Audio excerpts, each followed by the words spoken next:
Hello everyone, good morning. तर आज होता ट्यूजडे आणि आज आरवला सुट्टी होती बिकॉज पुण्यात खूप पाऊस झाला होता. त्याच्यामुळे बऱ्याच जवळजवळ सगळ्या स्कूलला सुट्टी दिली होती. आणि त्याच्यानंतर आम्ही ब्रेकफास्ट करून छान रेडी होऊन निघालो. आमचं काम होतं बाहेर त्यासाठी. तर आमचं काम झालं आणि जवळच मार्केट यार्ड होतं. तर मग म्हटलं की मार्केट यार्डमध्ये जाऊयात आणि काही फळं घेतली, मोसंबी घेतल्या आणि डाळिंब पण घेतले आम्ही.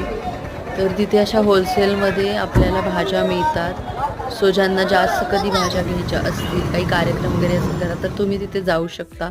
त्याच्यानंतर मस्तपैकी पेटपूजा केली, साबुदाणा वडा खाल्ला, शिवाजीनगरचा फेमस साबुदाणा वडा खाल्ला. आणि त्याच्यानंतर आमचं हे दुसरं एक काम होतं. ॲक्च्युली तिथे बराच वेळ गेला. आयपॅड डिसेबल झाला होता, सो तोच दुरुस्त करण्यासाठी आम्ही युनिकॉर्नमध्ये गेलो होतो आणि तिथे खूप वेळ लागत होता. आणि आरवची ट्युशन होती 4:30-5 वाजता, सो आम्ही दोघे